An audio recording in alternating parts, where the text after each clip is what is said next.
एक युवक और युवती एक सूर्यमुखी के बाग में घूम रहे थे। लीला, ये देखो, ये है सूर्यमुखी जो इस रात को अपने रंगों से सुंदर बनाता है, और ये चांद जो इस रात के अंधकार को प्रकाश देता है। वैसे ही तुम मेरे जीवन को सुंदर और उज्जवल बनाती हो। बस भी करो, ये शायरी वगैरह मुझे मत सुनाओ।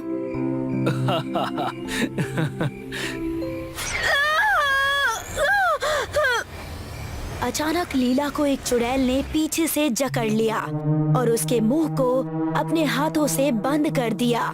उस चुड़ैल की आंखों से आंसू निकल रहे थे। बचाओ! बचाओ! कौन हो तुम? चुड़ैल! चुड़ैल! नहीं, मैं मीना। बचाओ मुझे, बचा लो। लीला, मुझे माफ करना, मैं अभी मदद बुला कर लाता हूँ। अविनाश उस चुड़ैल का भयानक चेहरा देखकर वहां से भाग निकला। उस चुड़ैल ने लीला का मुंह छोड़ दिया और उसे उन्हीं मायूस आंखों से ये भी भाग गया। कोई मदद नहीं करता, सब भाग जाते हैं। कोई बात नहीं, मैं तुम्हें ऐसे लोगों से दूर ले जाऊंगी। नहीं नहीं, मुझे छोड़ दो, प्लीज मुझे छोड़ दो।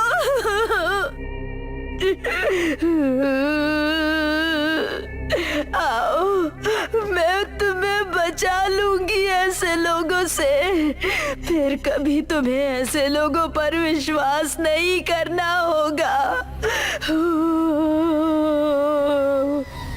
चुड़ैल लीला का गला दबा देती है और उसकी आंखों से आंसू गिरते हैं।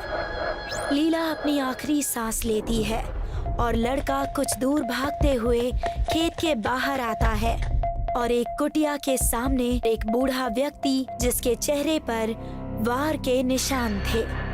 काका, मुझे बचा लीजिए। काका, मुझे बचा लीजिए। भाग आए अपनी प्रेमिका को छोड़कर, जिस लड़की ने तुम पर भरोसा किया और इस आस में रही कि तुम उसके साथ उसे अंत तक बचाने की कोशिश करोगे। तुम उसके भरोसे पर खरे नहीं उतर पाए, तो तुम्हें यह कैसे लगा कि मैं तुम्हारी मदद करूंगा? पर मैं डर गया था। मैं क्या करता? तुम्हारे प्रेम से बड़ा तुम्हारा डर था, तो इस समय निकले ही क्यों? कोई बात नहीं, मैं तुम्हें शांति देता हूँ। धन्यवाद, बहुत बहुत धन्यवाद। हाँ, अभी लो शांति। अचानक उस बूढ़े के हाथ में एक कुल्हाड़ी प्रकट हो जाती है और वो उस कुल्हाड़ी से अविनाश की छाती पर वार कर देता है। क्यों?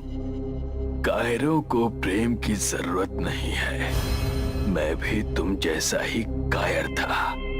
बूढ़ा कुछ बताने जा रहा था कि तब तक अविनाश मर चुका था। कोई बात नहीं, कोई ना जाने तो ही सही है, क्योंकि अब मैं इस दुनिया का नहीं हूँ। दरअसल कई साल पहले इसी सूर्यमुखी खेत के पास एक युवक और एक युवती रहा करते थे। दोनों में बहुत प्रेम था और एक दिन दोनों इसी चांदनी में इस सूर्यमुखी के खेत में आए थे। मीना, ये चांद और सूर्यमुखी इस बात के गवाह हैं कि मैं तुमसे कितना प्यार करता हूँ। अच्छा, तो तुम मुझे कभी छोड़कर नहीं जाओगे ना? कभी नहीं, पर हम कब तक ऐसे छुप छुप कर मिलते रहेंगे? तब तक जब तक हमारे इस रिश्ते को कोई नाम नहीं मिल जाता। तुम्हें तो पता है ना कि हम दोनों के घरों में आपस में कितने झगड़े हैं। अगर कभी उन्हें हम दोनों के रिश्ते के बारे में पता चला तो वो लोग तो हमें मार ही डालेंगे। अरे मैं हूं ना मीना, तुम किसी भी बात की चिंता मत करो। ठीक है, मैं तुम पर बहुत भरोसा करती हूँ। दोनों लोग एक दूसरे की आंखों में खो जाते हैं और बातें करने लगते हैं। कि तभी वहाँ पर दो गुंडे आ जाते हैं और मीना को पकड़ लेते हैं। कब से देख रहे हैं तुम दोनों को रोज यहाँ आकर छुपकर मिलते हुए। रघु, तुम्हारे चाचा ने हमें पैसे दिए थे कि जब भी मौका मिले तुम दोनों को ही मार दूं। नहीं नहीं, उसे छोड़ दो, उसे छोड़ दो। रघु, रघु बचाओ मुझे। चुप कर, कोई नहीं बचाएगा तुझे। अब तो यहीं दफन होगी। रघु, अब तुम्हारी बारी है। तभी एक गुंडा मीना का गला दबाने लगता है। रघु वहाँ से अपनी जान बचाकर भागने लगता है और मीना उसे पुकारती रह जाती है। रघु एक पुरानी कुटिया के बाहर पहुँचता है, जहाँ पर दूसरा गुंडा हाथ में कुल्हाड़ी लेकर उसके सिर पर कुल्हाड़ी से वार कर देता है और रघु की वहीं पर मौत हो जाती है। ऐसे इन दोनों प्रेमियों की मौत हो जाती है। मेरी कहानी कुछ खास नहीं है, मैं बस एक कायर हूँ। काश मैं उस दिन वहाँ मीना को बचाते हुए मर जाता तो आज मुझे इतनी दिक्कत ना होती और ये अधूरी इच्छा मुझे बांध नहीं पाती। मुझे माफ करना मीना। ये थी इस बूढ़े की कहानी और पता नहीं कि ये दोनों अब और कितने लोगों की जान लेंगे और इन्हें इस पीड़ा से मुक्ति कैसे मिलेगी। यहीं दूसरी तरफ दो लोग अजय और शालिनी घूमने का प्लान बना रहे थे। अजय, मैं तो बहुत एक्साइटेड हूँ। हम लोग कितने दिन बाद ऐसे टूर पर निकले हैं, है ना? हाँ, कुछ नया है तो एक्साइटमेंट और हो रही है। क्यों? हाँ, सही कहा अजय। वैसे इस गांव का प्लान कहाँ से आया तुम्हारे दिमाग में? बताता हूँ। असल में वहाँ गार्डन है सूर्यमुखी का। सूर्यमुखी? हाँ, मतलब सनफ्लावर। ये सूर्यमुखी का खेत वहाँ पर बहुत ही स्पेशल है।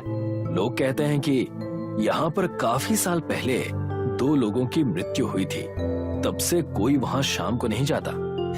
तो ये तो डरावनी जगह हुई ना? इसमें कहाँ से तुम्हें कुछ रोमांटिक दिखा? रोमांटिक इसलिए कहा जाता है क्योंकि दोनों प्यार करने वाले वहाँ अपनी एक अधूरी इच्छा के कारण हैं। लड़का वहाँ अपनी प्रेमिका को छोड़कर गुंडों से जान बचाकर भाग गया था, फिर भी मारा गया। तो उसकी इच्छा ये थी कि काश वो भागा ना होता और जिससे उसने इतना सच्चा प्यार किया था, काश उसकी जान बचाने की कोशिश करता। पर फिर भी ये तो कोई भूतिया जगह हुई ना? तुम चिंता मत करो, मैं तुम्हें कुछ नहीं होने दूंगा। I know, इसीलिए तो मैं तुमसे इतना प्यार करती हूँ।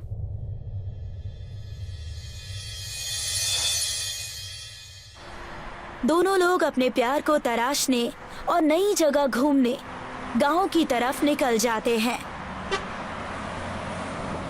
कार से दोनों एक घर के बाहर पहुंचते हैं, जहां उन्हें गांव का एक व्यक्ति कालू राम मिलता है। आइए अजय जी, आइए। हाँ कालू राम जी, हम बस आज के ही दिन यहाँ रुकेंगे और कल सुबह होते ही हम यहाँ से निकल जाएंगे।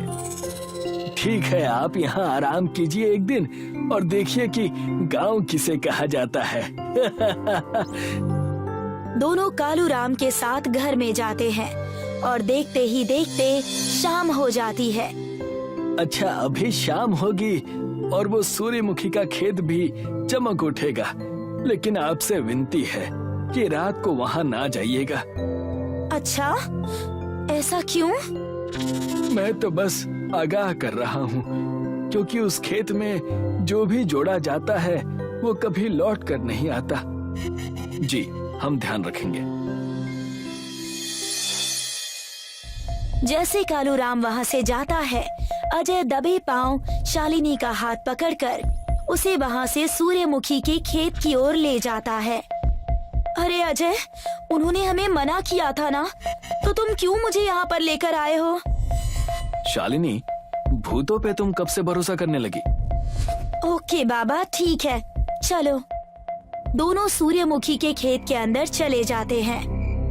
आहा, कितना सुंदर दृश्य है।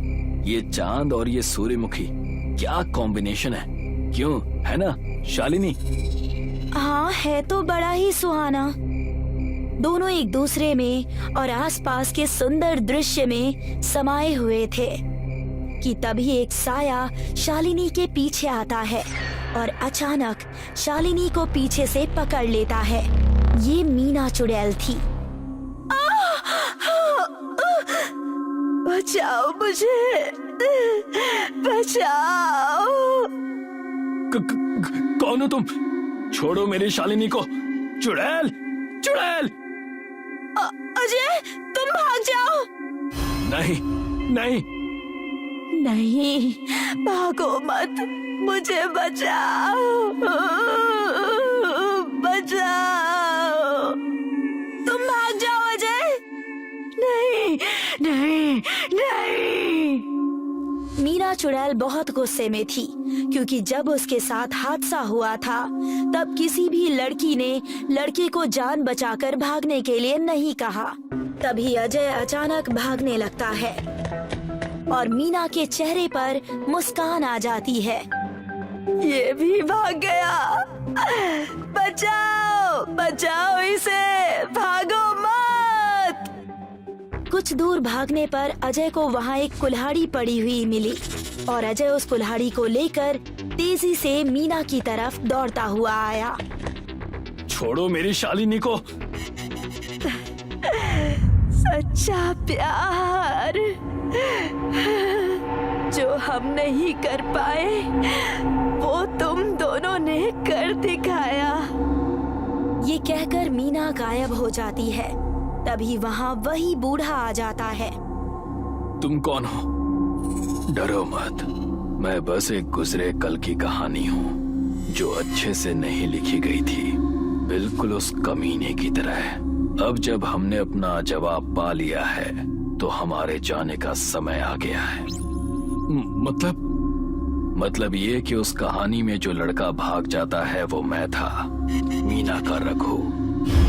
वो बूढ़ा भी वहाँ से गायब हो जाता है और शालिनी जोर से अजय को पकड़ लेती है, मानो उन दोनों को सारी कहानी बिना बताए ही पता चल गई हो। और मीना और रघु जो नहीं कर पाए थे वो शालिनी और अजय ने उन्हें करके दिखाया, जिससे उनकी आत्मा को शांति मिल गई। राहुल एक बहुत बड़ा बिजनेसमैन था, मगर अचानक बिजनेस में उसे बुरी तरह से नुकसान हो गया और वो सड़क पर आ गया। कर्जदारों से बचने के लिए राहुल को अपनी पत्नी निधि के साथ रातों रात मुंबई शहर छोड़कर गोवा आना पड़ा। राहुल गोवा में काफी सस्ते दामों में एक घर खरीद कर रहने लगा। वो घर शहर की आबादी से दूर एक क्रिश्चियन कब्रिस्तान के सामने बना हुआ था। एक दिन निधि सुबह के वक्त राहुल को बोली, राहुल, मेरी समझ में नहीं आता, तुम्हें घर लेने के लिए कोई और जगह नहीं मिली थी क्या? तुम कहना क्या चाहती हो? राहुल, हमारे घर के आसपास दूर दूर तक कोई और दूसरा घर नहीं है। यहाँ से 5 किलोमीटर दूर जाकर तो हमें इंसानों के चेहरे दिखाई पड़ते हैं। तुमने महसूस नहीं किया कि यहाँ आसपास कितना सन्नाटा छाया रहता है? मुझे तो दोपहर के समय बाहर जाने में भी डर लगता है। तुम अच्छी तरह से जानती हो निधि कि मैंने ऐसा क्यों किया है। एक वजह तो ये है कि ये घर हमें काफी कम दामों में मिल गया, और दूसरी वजह ये है कि हमें यहाँ आसपास कोई पहचानता भी नहीं। पहचानेगा तो जब कोई यहाँ आसपास रहता होगा।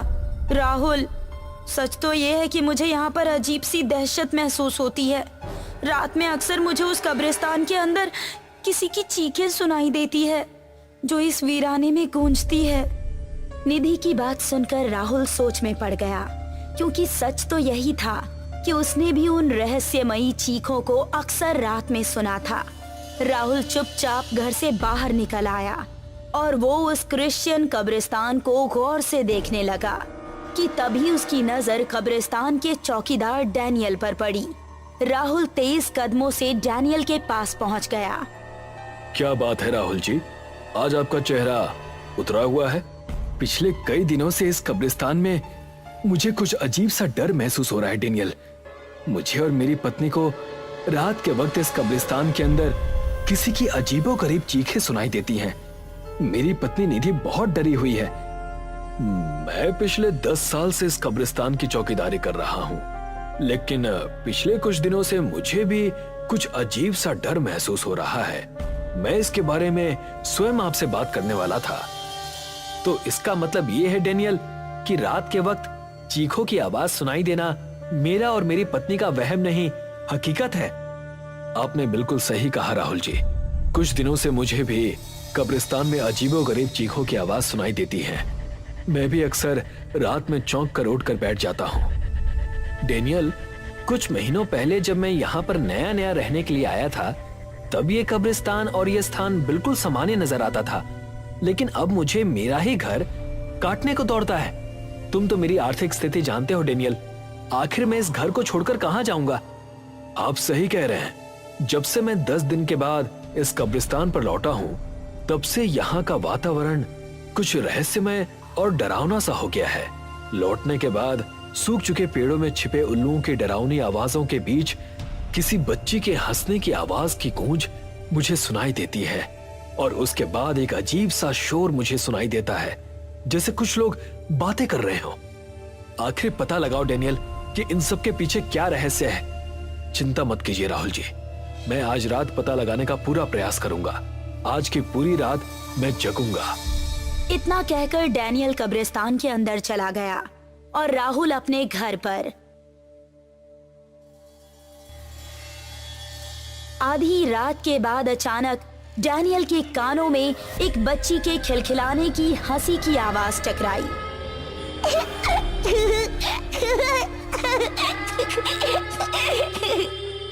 कौन है? कौन है वहां पर? इतना बोलकर डैनियल ने अपने टॉर्च की रोशनी उस ओर की जहां से हंसने की आवाज आ रही थी। टॉर्च की रोशनी में डैनियल ने एक परछाई देखी जो एक कब्र के पास बैठकर बातें करती हुई हंस रही थी। कौन है? कौन है वहां पर? मगर अचानक डैनियल के शरीर के सारे रोंगटे खड़े हो गए और अचानक वहां खामोशी छा गई। डैनियल ने देखा कोई बच्ची तेजी से भागी और फिर अंधेरों में खो गई। डर से कांप रहे डैनियल ने वापस उस कब्र की तरफ टॉर्च की रोशनी की। एक बिना धड़ की लाश जिसका एक हाथ और एक पैर भी नहीं था, वो वहां पर पड़ी हुई थी। अचानक डैनियल का सिर घूमने लगा और वो वहीं बेहोश हो गया। सुबह उठने पर वो उस कब्र पर गया जहां रात उसने कटी फटी बिना धड़ की लाश और किसी को बैठे हुए देखा था। वो कोई नई कब्र थी। तभी वहां पर कब्रिस्तान का दूसरा चौकीदार चार्ल्स आ गया। क्या हुआ डैनियल? तुम इतने घबराए हुए क्यों? तुम ठीक तो हो ना? मेरी गैर मौजूदगी में क्या किसी नए मुर्दे को दफनाया गया था क्या? नहीं, तुम्हारी गैर मौजूदगी में यहाँ कोई नया मुर्दा नहीं आया। तुम्हें कल रात किसी बच्चे की रोने की आवाज सुनाई दी थी क्या? कल रात मैं फादर फ्रेडरिक के चर्च पर था, इसी कारण मैं यहाँ पर नहीं आ पाया। सर्दी ज्यादा होने की वजह से फादर ने मुझे चर्च में ही रुकने का आदेश दिया था। मैं तुम्हें बता नहीं सकता चार्ल्स कि कल मैंने रात के अंधेरे में क्या देखा। ऐसा क्या देख लिया तुमने जो तुम इतना घबरा गए हो? जहां तक मैं तुम्हें जानता हूं, तुम डरने वाले व्यक्ति तो बिल्कुल भी नहीं हो। कल रात मैंने एक बच्ची के हंसने की आवाज सुनी। चार्ल्स, मैं तुम्हें बता नहीं सकता कि उस बच्ची की हंसने की आवाज में पता नहीं ऐसा क्या था कि दहशत से मेरे रोंगटे खड़े हो गए। और जब मैंने हंसने वाली जगह पर टॉर्च मारकर देखा तो वहां मुझे एक कटा फटा शव दिखाई दिया। उसके बाद अचानक मैं बेहोश हो गया। कितनी बार कहा है डेनियल, शराब कम पिया करो। ये सब तुम्हारे ज्यादा नशे में रहने का असर है। अब तो तुम्हें शराब पीने के लिए डॉक्टर ने भी मना कर दिया है। तुमने जरूर कल रात को ज्यादा शराब पी ली होगी और कोई भयानक सपना देख लिया होगा। कभी कभी ऐसा होता है डेनियल कि हम शराब के नशे में कोई सपना देखते हैं और जब सोकर उठते हैं तो वो हमें हकीकत सा मालूम पड़ता है। सुधर जाओ डेनियल, सुधर जाओ। इतना कहकर चार्ल्स वहां से चला गया। मगर भयभीत सा डैनियल किसी अनहोनी की आशंका से कांपता हुआ राहुल के पास चला गया और रात की सारी घटनाओं से बताने लगा। मुझे तो पहले से ही शक था डेनियल कि कुछ तो गड़बड़ है। मुझे तुम्हारी बातों पर पूरा विश्वास है कि तुम झूठ नहीं बोल रहे, क्योंकि उस बच्ची की हंसने की आवाजें और वो चीखें मैंने और मेरी पत्नी ने रात के समय स्पष्ट सुनी है। लेकिन सवाल ये है डेनियल कि अब हमें करना क्या चाहिए?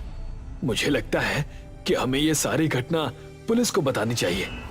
पागल हो गए हो क्या डेनियल? भला पुलिस इस मैटर में क्या करेगी? वो हमारी बात का यकीन नहीं करेंगे। आज रात कब्रिस्तान में मैं भी तुम्हारे साथ रहूंगा। राहुल रात में डैनियल के साथ रुक गया। आधी रात के बाद अचानक बच्ची की हंसने की आवाजें गूंजने लगी। उन दोनों ने जो देखा वो देखकर दोनों का खून जम गया। ठंड की सिहरन भरी लहर उनकी रगों में दौड़ गई। सामने का दृश्य दिल दहला देने वाला था। खुली हुई कब्र में बच्ची अपने हाथों में बड़ी सी सुई लिए लाशों के कटे हुए हिस्सों को सिल रही थी। इस खौफनाक दृश्य को देखकर राहुल की चीख निकल गई। चीखने की आवाज से उस बच्ची ने अपना चेहरा अचानक घुमाया और पलक झपकते ही अंधेरे में गुम हो गई। ये देख डैनियल और राहुल वहां से डरते हुए भागने लगे। क्या हुआ? तुम दोनों भाग क्यों रहे हो? तुम दोनों के चेहरे देखकर ऐसा लग रहा है कि जैसे तुम दोनों ने कोई भूत देख लिया हो। कुछ ऐसा ही समझ लो चार्ल्स। हम दोनों ने जो देखा है ना, अगर उस भयानक दृश्य को तुम देख लेते तो तुम्हारी भी सांस तुम्हारे गले में आ जाती। मुझे इस कब्रिस्तान में चौकीदारी करते हुए अच्छा खासा समय हो गया है राहुल जी। आप तो यहाँ पर नए नए रहने आए हैं। कहीं आप भी डेनियल की तरह कहीं शराब तो नहीं पीने लगे? मैं शराब नहीं पीता चार्ल्स। तुम्हें क्या लगता है कि हम दोनों रात के समय शराब पीकर तुम्हारे सामने डरने की एक्टिंग करेंगे? राहुल ने जब ये बात कही थी कि तभी अचानक उस कब्रिस्तान में चारों ओर बच्ची के हंसने की आवाजें गूंजने लगी और कब्रिस्तान में एक अजीब सा शोर होने लगा, जिसे सुनकर चार्ल्स बुरी तरह से डर गया। लगता है आप दोनों सही कह रहे हैं। मुझे क्षमा कर दीजिए कि मैंने आप दोनों का मजाक उड़ाया। मुझे आप दोनों पर अब पूरा विश्वास हो गया है। अब मुझे बताइए कि आप दोनों ने देखा क्या? राहुल एक ही सांस में सारी घटना चार्ल्स को बताने लगा। यहाँ से कुछ दूरी पर एक चर्च है। हमें उस चर्च के फादर फ्रेडरिक से मिलना चाहिए। कुछ ही देर के बाद वो तीनों फादर फ्रेडरिक के पास चर्च में पहुंच गए। फादर उनकी सारी बातें शांति से सुनते रहे और कुछ देर बाद आंखें खोलकर उन्होंने कहा, उस कब्रिस्तान में एक छोटी बच्ची का आत्मा का साया है। तुम तीनों हमेशा इस बात को याद रखना। छोटी बच्ची की आत्मा सबसे ज्यादा खतरनाक होती है।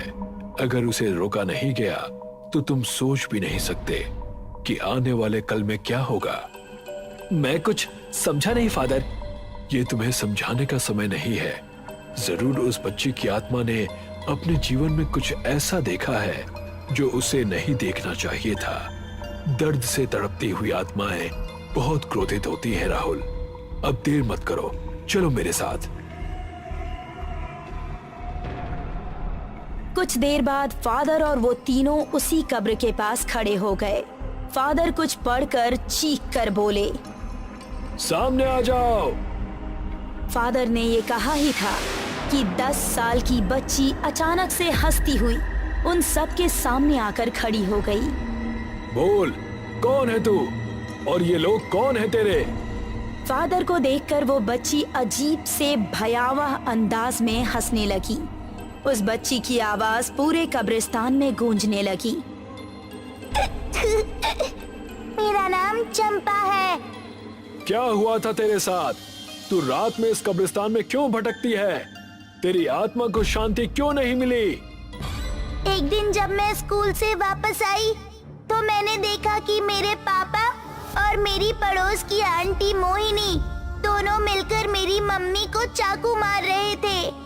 मेरी आंखों के सामने मेरे पापा और मोहिनी आंटी ने मेरी मम्मी के टुकड़े टुकड़े कर दिए और लाश के टुकड़ों को इसी कब्रिस्तान में आधी रात को दफना दिया और मेरे पापा ने मुझे भी मारने की धमकी दी। मैं ये सब देखकर बहुत डर गई। उसके बाद हर रात को मेरे सपने में मुझे मेरी माँ की लाश दिखती थी। वो मुझे उठाकर कब्रिस्तान लाती और फिर मैं वहीं बैठकर सुई से माँ की लाश के टुकड़ों को सिलती। ये बताते हुए चंपा के चेहरे पर अजीब सी वहशत उत्पन्न हो गई और उसका चेहरा देखते ही देखते बेहद भयानक हो गया और उसके शरीर की खाल पूरी तरह से काली हो गई। ये देखकर राहुल, डैनियल और चार्ल्स के रोंगटे खड़े हो गए, मगर फादर ने हाथ का इशारा करके उन तीनों को रोके रखा। आगे क्या हुआ? फिर एक दिन मेरी माँ आई और मोहिनी आंटी के सीने पर चढ़ गई, जो मेरे पापा के कमरे में सो रही थी, और आंटी को नोच नोच कर खाने लगी। उसके बाद माँ ने पापा को भी मार डाला और नोच नोच कर टुकड़े कर दिए। मैं ये सब कुछ छत पर से देख रही थी। डर की वजह से मैं छत से गिरकर मर गई, लेकिन मरने के बाद भी हर रात को मैं यहाँ आती हूँ, पापा और आंटी की लाश को सिलती हूँ, लेकिन अगली रात फिर उनके टुकड़े टुकड़े मिलते हैं यहाँ पर। ये बोलकर चंपा गायब हो गई। ये बच्चे की अतृप्त आत्मा है। इसके पिता और उस मोहिनी नाम की औरत को ये भगवान की तरफ से सजा है। अब दोबारा तुम सब यहाँ पर कभी कदम भी मत रखना, वरना तुम सब जान से हाथ धो बैठोगे। आज भी आधी रात को रहस्यमयी हंसी की चीखों की आवाजें और अजीब सी फुसफुसाहटों और सरसराहटों को अपने भीतर लिए वो कब्रिस्तान बिल्कुल वीरान पड़ा है। अब वहां मुर्दों को दफनाने भी कोई नहीं जाता। अगले दिन राहुल अपनी पत्नी को लेकर उस मकान को छोड़कर चला गया।